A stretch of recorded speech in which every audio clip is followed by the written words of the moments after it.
citizens, or we're talking about the citizens or the government per se, they are not above the law. All right, they don't go over the law. So that is how it is. So with that, we'll get to look at some questions on how to answer some questions as well. After this explanation of the constitution and some majority rule, federalism, and so on. All right. So that's constitutionalism. That's the part. So the preamble to the constitution encapsulates these ideas, affirming that the government's powers are granted to protect the people, but are restrained to prevent injustice or oppression. So constitutionalism ensures a balance between granting the government enough authority to govern effectively and safeguarding the liberties of its citizens. So it is more like a balance. Constitutionalism is more like a check and balance on how the government are actually ruling, how they make use of authority to rule the people, and also safeguarding the liberties of its citizens. The next one, we have the majority rule.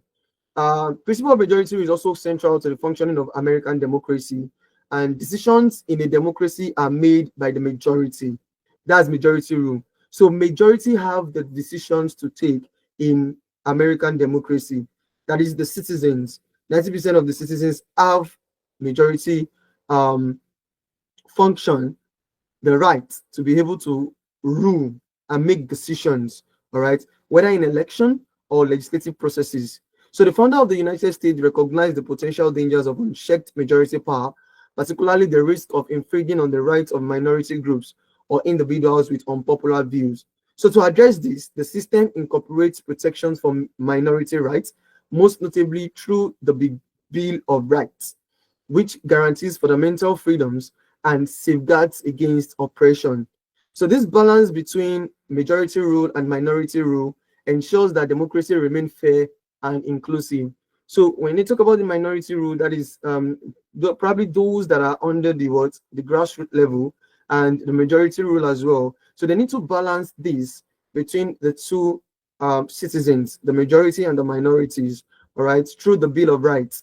Okay, so that is the majority rule. The definition of majority rule is when we have major citizens, majority of the citizens making decisions, whether in the election or legislative processes. All right, and so through the Bill of Rights, they were able to, if the majority rule is going to go over the minority rule, they're able to balance it through the Bill of Rights. Then we have federalism, which is another one. Federalism is another essential principle which establishes a division of powers between the federal government and the state government. So this system allows both levels of government to exercise authority over specific areas while maintaining a balance of power. So that is federalism. Okay, that is talking about the division of power between the federal level of government and the state level of government. Okay, and it allows both level of government to be able to exercise its authorities over their specific areas while maintaining a balance of power. Just like you have different states in America, we have different states in America, and these states have those that are actually governing them. So they have their own authority according to the states, and on the federal level, which is the presidential level, they have their own authority as well. So this is federalism, is when these two people, the federal level and the state level, we are able to exercise their authority within their areas. All right. So moving on, we have these principles: natural rights, popular sovereignty, constitutionalism, majority rule with minority rights, and federalism form the bedrock of the American political system. So these principles are natural rights, popular sovereignty, constitutionalism, majority rule with minority rights, and federalism. They form the bedrock of the American political system. So together they create a framework that balances individual freedoms, collective governance, and the distribution of power, ensuring a system that is both resilient and adaptable. So coming together of these things creates a framework that balances what individuals' freedom, and also make people to be able to gather and perform in government, in governance as well. And there's this distribution of power. So this structure has allowed the United States to navigate the complexities of governance while remaining committed to the ideals of democracy and liberty. All right. So that is that on the principles of the basic principles of American constitutional democracy. All right. So natural rights, popular sovereignty, constitutionalism, majority rule with minority rights, and federalism on basic principles. So let's check questions on basic principles of American constitutional rights. Can we see the screen? Yes. All right. So we can see the question here. It said instructions, read each statement carefully and select the principle it reflects. All right. We have number one here that says all will bear in mind this sacred principle that though the will of the majority is in all cases to prevail, that will to be rightful must be reasonable, that the minority possess their equal rights, which equal law must protect, and to violate would be oppression. That's Thomas Jefferson. Okay. What kind of principle is being reflected in this quote? What kind of principle is being reflected in this quote?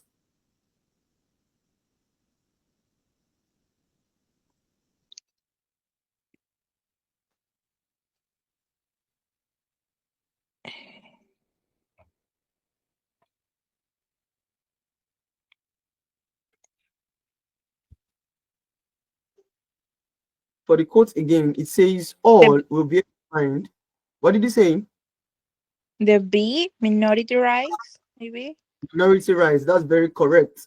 All right. That is very, very correct. We have the minority rights. So he said, all we bear in mind this sacred principle that though the will of the majority is in all cases to prevail, that will to be rightful must be reasonable, that the minority possess their equal rights. So if the majority rule are actually possessing their equal rights, so definitely the minority rule must have their own rights as well. So that answer, that is correct. Thank you very much.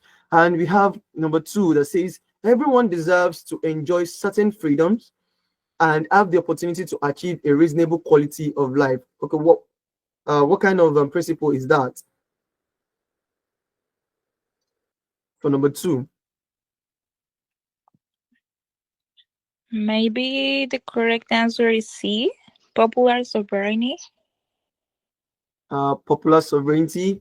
We have everyone deserve. Okay, let's look at that together. Everyone deserves to enjoy certain freedoms and have the opportunity to achieve a reasonable quality of life. This is where we have natural rights philosophy. Do you understand Yeah. that? So it is the answer is natural rights philosophy. So everyone deserves to enjoy certain freedoms.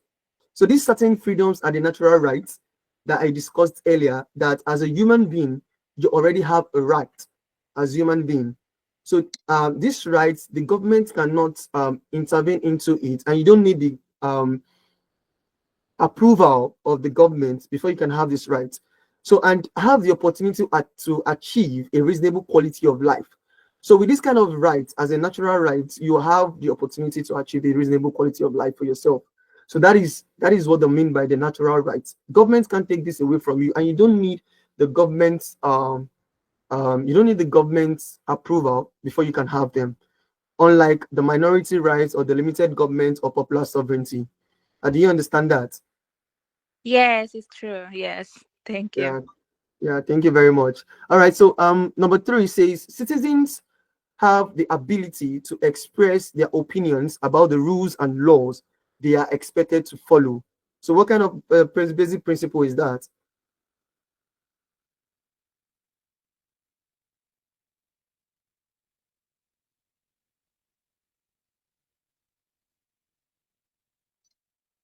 Maybe this one is the C, popular sovereignty.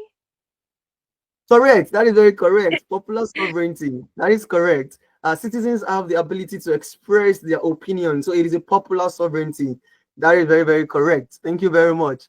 All right. Number four here, we have the Scottish philosopher John Locke stated that the government's primary responsibility is to safeguard people's right to life, liberty, and property. So what kind of principle states this John Locke's philosophy?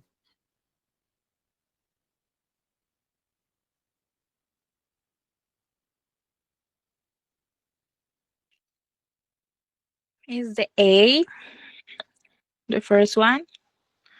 Limited government, maybe? Limited government? No. It is actually the natural right philosophy. All right, let's go back to the note. Let's go back to the note where John Locke was actually talked about. All right, so we have, this is the natural. Can you see the screen? Yes. All right.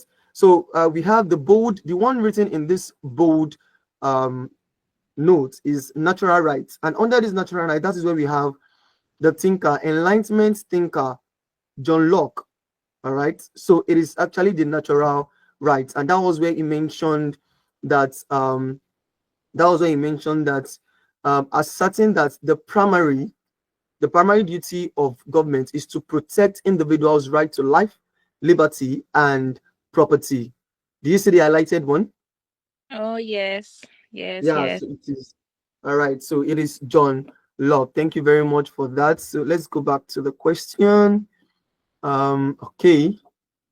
Question 5 says, when the US Constitution was written, the federal government lacked the power to raise its own funds and relied on states to finance its operations. So what kind of principle is this?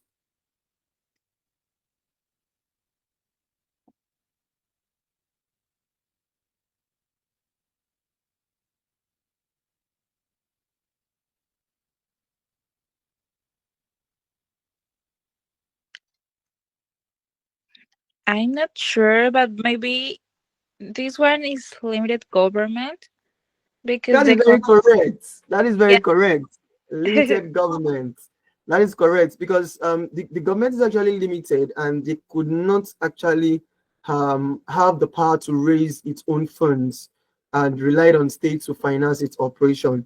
So the government will be actually limited in that sense. Do you understand that? Yes.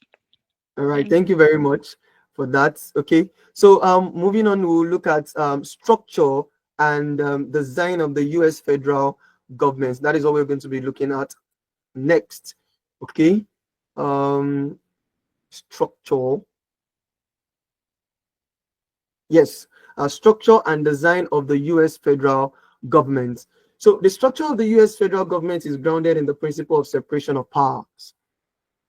It is grounded in this principle of separation of powers, which ensures that governmental authority is distributed among three distinct branches: the executive, legislative, and judicial branches. Okay, so we have these the three branches of government that has been explained here. They are the structural government that enhances separation of power. So with these that enhances separation of power, we could actually see that um, powers are being separated between these three um, positions, or these three authoritarian positions, and that is the executive, the judiciary, and the legislative. Okay, so that is where we have the structure of the American constitutional democracy. So moving on, we have this framework established by the US Constitution prevents any single branch from accumulating excessive power, fostering a balanced and accountable system of governance. All right. So the division of power is complemented by a system of checks and balances. So these three parts these three branches that has been distributed, it is mainly created so as for any branch not to have an accumulated excessive power. Okay, so one branch needs to check the other. So the executive will check the legislative, and the legislative will check the judiciary, or vice versa. All right, so that is how we have these three branches of government, so that there won't be any excessive use of power. If the executive is having excessive use of power, the legislative the legislative will come down to warn the executive that is already making use of the power too much. If the judiciary is doing the same thing, the executive can do the same thing to the judiciary. Okay, that is why we have the separation of power. All right. So each branch, the next paragraph says, each branch of the US federal government has a unique and essential role. The first one, which is the legislative branch, is represented by what? Congress. Is responsible for crafting and enacting law. That is, they are responsible for making laws. Congress itself is bicameral, consisting of the Senate and the House of Representatives, which work together to legislate on matters of national importance. Okay, members of Congress are elected by the people, ensuring that this branch reflects the will of the electorate. Okay, so they are given this responsibility of making laws, enacting laws, crafting laws. The legislative branch are being given the authority of doing that. So the next paragraph talked about the executive branch, which is headed by the president, okay, who is selected separately from Congress. All right. If you notice in the legislative branch, the people select those that represent them in being part of making laws. All right. And those are the members of Congress. Then in the executive branch, which is being headed by the president, is elected separately from the Congress. Every people or every citizen select this person to be their what? Their president. So the president's primary responsibility is to enforce and implement the laws passed by the Congress. All right. So he is just to enforce and implement laws passed by the Congress. All right. So the executive branch also includes the president's administration, conspiring of cabinet members and various federal agencies. One of the president's significant power is the ability to veto legislation, providing a check on Congress authority. So, in the sense whereby he has the veto power to be able to check the legislatures, in as much as we have the what, in as much as we have the in as much as we have the checks and balances and also separation of power. So definitely the legislature, the executive checks the legislature in that manner. All right. So moving on, we have, however, Congress can override a presidential veto with a two-third majority in both houses, exemplifying the balance inherent in the system. So it is more like exemplifying the balance between the governmental power, the veto power, over the use of power. And also, if the power he's using is not reasonable to some extent, the president will have his own way through this. All right. So moving on.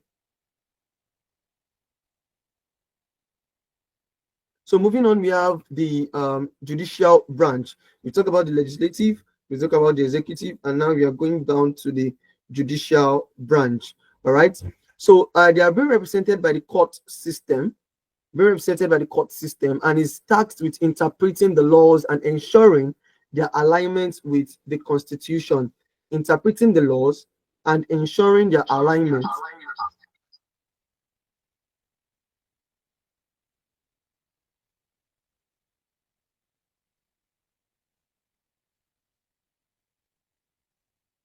Ensuring the alignment.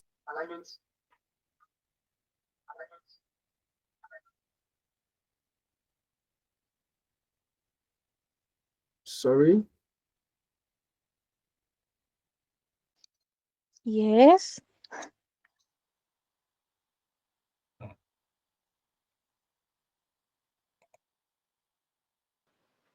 All right. Can you hear me? Can you hear me? Yes. All Yes. right. It's better. So moving on. So we have the judicial branch. What they do, the judicial branch, what they do is for them to interpret the law to the citizens and ensure that it is actually in the Constitution, and ensure that it's actually made with the Constitution. Because you cannot just make law, the legislative cannot make law that it goes against the Constitution. So what they do is to check the kind of law they make, if it actually goes with the Constitution. All right. So the Supreme Court, as the highest judicial authority, plays a pivotal role in resolving disputes over the constitutionality of laws and government actions. So the Supreme Court is actually the highest judicial authority. So if there's any dispute if there's any dispute between um, the branches of government and law, in process of making laws and all, so he has the right to come into power or come into place and try to settle this dispute. And that is what it is. He interprets the law and ensure that it is aligned with the constitution. All right, so um moving on, we have the interaction between these branches under the checks and balances system is crucial for maintaining a functional democracy. So it is very, very important.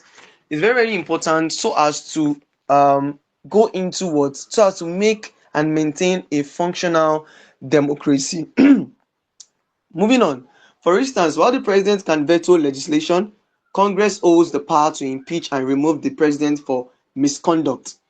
So if the president is having a misconduct or is getting power drunk, the legislative have the power to impeach the president at that point. Okay. So similarly, the judiciary can declare laws or executive actions unconstitutional, but judges are appointed by the president and confirmed by the Senate.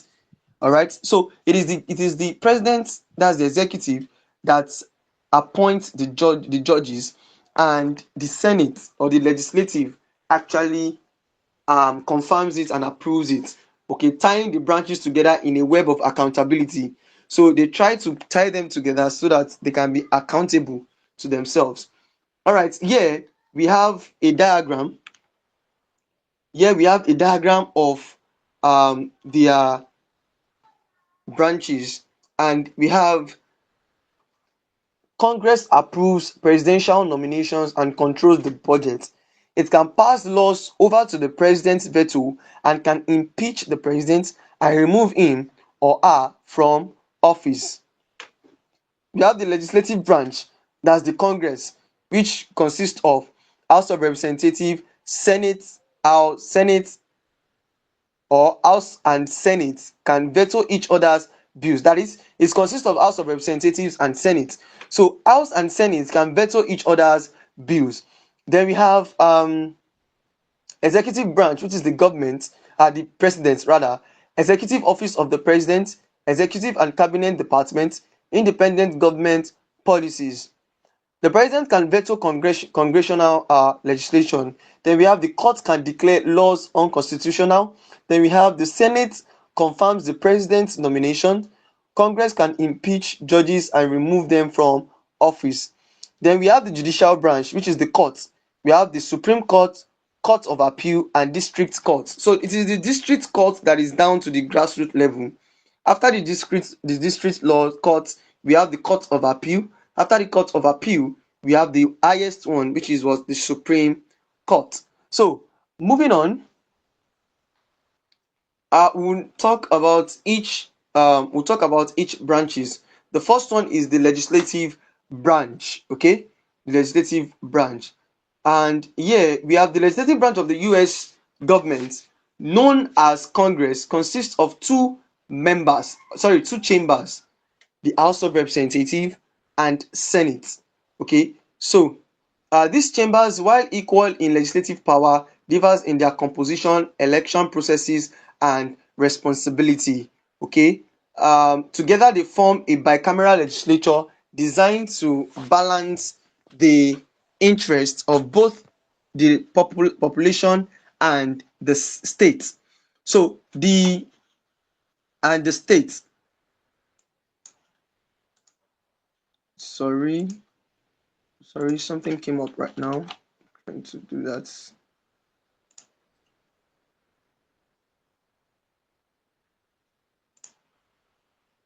So sorry, moving on.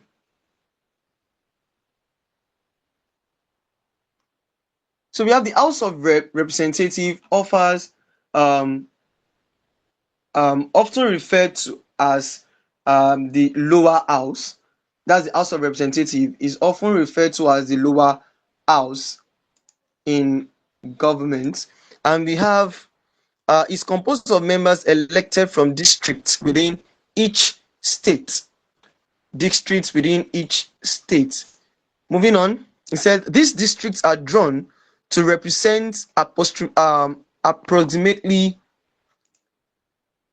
represent approximately each populations and are adjusted every 10 years based on the results of the US census. So we have two seats or two chambers in the Congress, and that is the House of Representatives and the Senate. So they're talking about the House of Representatives, which is the lower house, and the Senate is the what? The upper house. Okay, so members of the House of Representatives serve 2-year term, making them more directly accountable to their constituents, and the House is led by the Speaker of the House. That's the House of Representatives. House is led by the Speaker of the House. So they have just 2-year term to lead in the House. Then we have the Senate. They have this is the upper house, represent the states equally, with each state electing 2 senators regardless of population size. All right, so each state, different states, they have they will pick 2 senators that's going to represent them in this chamber. Okay, so and senators serve for 6 years. They serve for 6 years. So we have the powers of the Congress are enumerated in Article 1 of the US Constitution. So these powers, known as enumerated powers, include critical functions such as the ability to tax, regulate commerce, coin money, maintain the military, declare war, admit new states, and approve treaties. So that is their job. That's the Congress. Okay. And ability to tax, regulate commerce, coin money, maintain the military, declare war, admit new states, and approve treaties. Then we have the elastic clause. It's also called the necessary and proper clause, which grants Congress the flexibility to expand its powers to address issues not explicitly mentioned in the Constitution, allowing it to adapt to changing circumstances. All right, so moving on, we have the executive branch. The executive branch of the United States government is led by the president, and which is plays a central role in enforcing and implementing the national law. Alongside the president, the vice president, and various executive agencies contribute to the branch functions. All right. So, and it ensures that the directives of Congress and needs of the nation are carried out effectively, and that is it. So this branch is operates under the guideline established by Article 2 of the United States Constitution. Article 1 was the legislative, and secondly now, which is the Article 2 of the United States Constitution, is the executive functions. It defines the presidential's or the president's responsibilities, powers, and qualifications. So the president serves as both the head of state and the head of government, and he serves for just 4 years. That's 4-year term. He used 4-year term on his seat. Okay, and is a president may serve a maximum of 2 terms. That's 4-year term, or he can serve for 2 terms, which is 8 years. All right. So as set forth by this 22nd Amendment to the Constitution. So among the president's key duties is to act as the commander-in-chief of the armed forces, and also to appoint federal judges and enforcing federal laws. So these are the responsibilities of the president, which is: 1, is the commander-in-chief of the armed forces. 2, he has the ability to what? To appoint federal judges. 3, enforcing federal laws. 4, using veto bills, authority to veto bills passed by the Congress. Then 5, negotiate is to negotiate and sign treaties with other countries. Okay, negotiate and sign treaties with other countries. And additionally, the president delivers the State of the Union address annually. State of the Union address annually. And the Constitution also specifies 3 qualifications for presidential candidates. He must be 35 years old, a natural born citizen, all right, and reside in the country for at least 14 good years. That's the criteria, or that's the criteria. 35 years old, natural born citizen, and also must stay in the country for 14 good years. And that is it under the executive. Then the judiciary, we have the federal government, that's the judges. So now let's go to questions Let's go to questions based. Okay, we are done. If you talk about the judiciary, we are done with that. So let's go to questions based on these structures. All right. So I have here. Can you see the screen? Yes. All right. So I have here, it says, read each statement below and determine which branch of government is being checked by the described action. Then categorize each statement into the appropriate column in the table. So we have here, it said, note, in an interactive format such as the GED test, you would drag each statement into the correct column of the diagram. All right. So here we have how each government branch is controlled by checks and balances.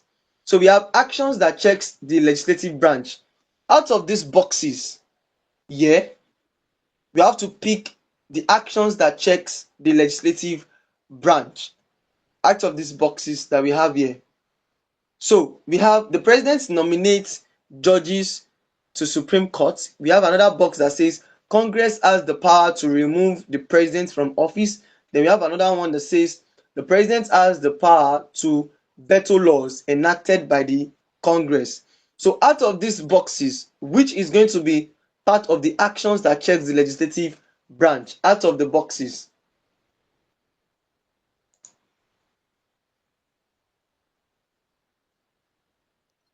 Okay, I think that the president nominates judge to the Supreme Court is for the executive branch.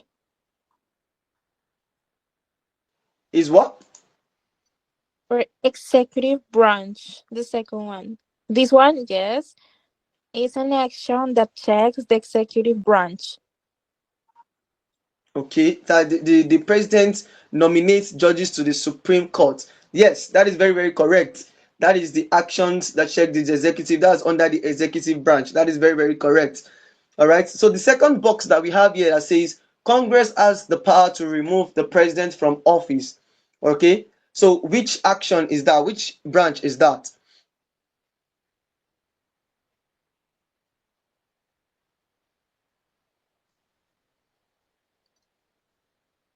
This one is a judicial branch.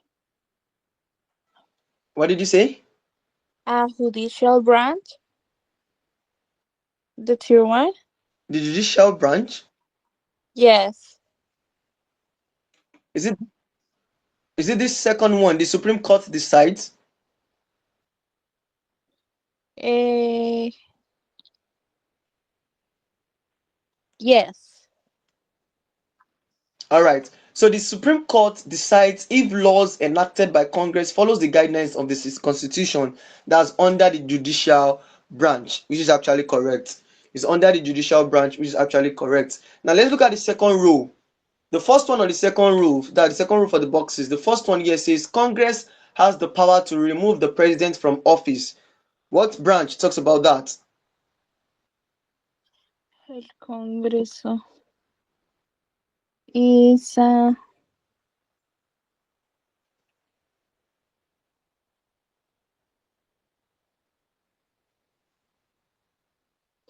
Is what? this is an action that checks the legislative branch.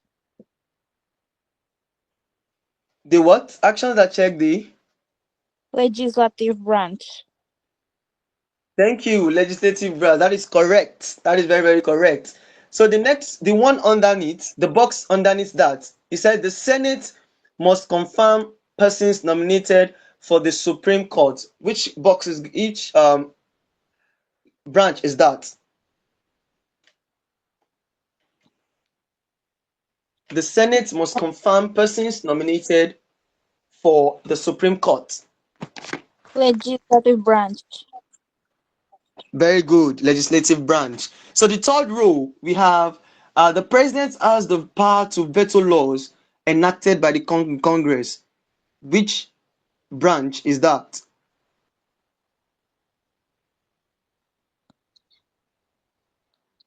Is an executive branch. Very, very correct. Very correct. And the last box that we have there, the Supreme Court determines whether the actions of the president are permitted by the Constitution. So, which branch is that?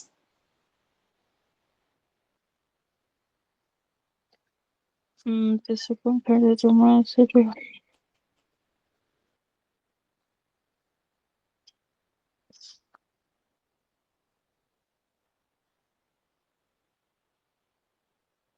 Is the judicial branch.